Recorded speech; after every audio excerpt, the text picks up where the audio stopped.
Alright, today we're adding a rear brake switch so that the brake light comes on when you hit the brake on the bike.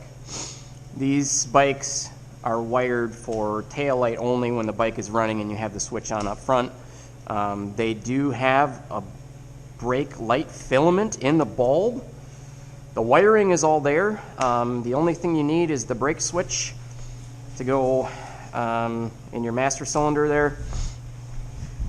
So I got this kit from Slavens. It was like 50 bucks. They had it here in like 3 days. This is the sick-ass kit, but you know, just looking it over, the connections and everything, and the quality, I mean, it looks like a pretty well-built piece. You know, you can go on Amazon and you can get just this part, you know, for like $8, and you can wire it in yourself. But you know, if it's a really cheap part and it fails, you could lose brake pressure and you could lose your rear brake coming into a corner, which would suck. So that would be my only recommendation, is get something that's known and tested to work. So I'm going to start pulling the seat and the plastics off and seeing what it takes to get this thing hooked up. It's just a plug and play harness. Alright, so fortunately this is going to be easier than I had originally thought. I thought we were going to have to take part of the tail assembly here apart, which I've had apart before. It's not a super fun job to get that all lined up and back together. But this is where the brake switch is going to go in between. So it looks to be pretty simple. We just need to get this little black cover off of here, put our brake switch in, run the wire up behind here, plug it in, and should be done. So that'll be easy. Alright, so there's one 8mm bolt down here you got to take off. You got to cut this zip tie, and then this whole black piece will shift towards the front of the bike. There's 2 locking tabs up here, and then it'll fall out. So alright, so we got our frame protector off there. These are the 2 locking tabs that go up underneath here. And you got to put a pretty good amount of force forward. What we're going to do now is just take some brake clean, carb clean, whatever, get this all cleaned up. You do not want any dirt. You do not want one little speck of sand going in your brake reservoir. So this has got to be perfectly cleaned. Brake cleaner and, you know, even compressed air if you got it. Get that sucker good and cleaned up real nice. Alright, next we're gonna crack our bleeder loose here. We can get in there.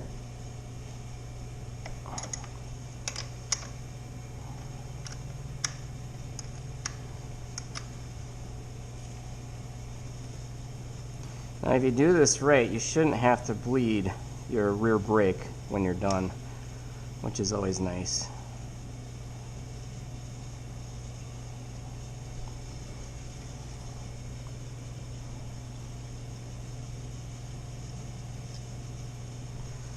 Alright,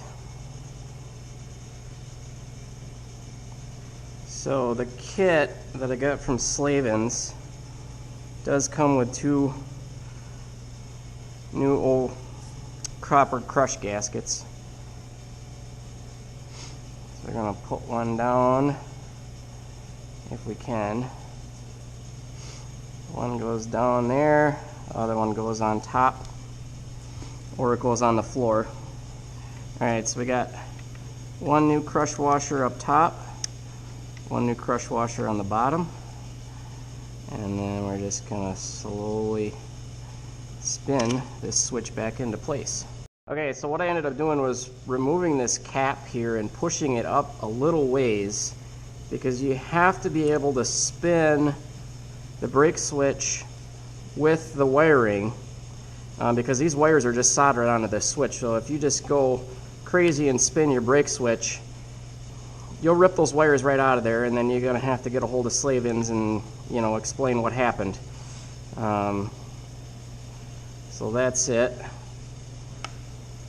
We'll just take it down until it's finger tight. Spinning the wire with the sensor. And then what you want to do is get your wrench ready, and what we're going to do is apply just a little bit of brake pressure, and as soon as we see some fluid come out, that'll mean that any air that was in here has been pushed out, and then we'll keep the pressure on the brake and then tighten this up, and that way you don't have to bleed your whole brake system out. 14 it is. Alright, so I'm going to push down on this till a little fluid comes out and give her a snug. There we go. Okay, now it looks like this brake line back here was wanting to start spinning. Maybe I'll just try holding it with one hand, and then we'll give it a good good and tight. Okay, good and tight. All right, we'll get our cap back on and start running the wires up here and get them connected into the switch. All right, so we got our brake switch installed. I have one zip tie back here, so your brake switch is going to run down and zip tie to the brake line. You want to keep it away from the exhaust pipe because that is hot. It'll run around the back side of the exhaust pipe, and then I'm going to attach it with a zip tie to the throttle housing. And then this is the part that plugs into the brake switch. We're going to feed this down in between the plastic, plug it in, route our wire over here, hook it up, and that's it. It'll be done. I mean, this is 20-minute, half-hour job. It's pretty easy. Here's what I got so far. If you can see it, there's one zip tie on the brake line, and then it goes up behind the back of the pipe and zip ties to the throttle housing on the cable that's towards the rear of the bike. It comes up through here next to the shock bolt, and then it pops up here, runs along the engine control unit module, and then you'll have to zip tie your wires up back in here. It's a little bit snug, but there should be room. This extra plug on here is for a license plate light, if you have one, so it's nice to know that that plug is there. I think that's cool they put that in there. So that is it. That was a quick job. Like I said, maybe a half an hour to hook a brake light switch up to this thing, and I'm really happy about that because sometimes I got 5 guys riding behind me and we're charging through the woods, and if there's a 90-degree hairpin corner, it's nice to know that if I hit my brakes hard that they'll know and that they can have time to stop. I've had people come screaming past me on the right side because they couldn't stop for the corner in time because they didn't know that I was braking, because a lot of these enduro bikes don't have brake lights on them, and just for safety purposes you should. So for $50, the peace of mind of having a brake switch, it's a really good thing to have. So thanks for watching.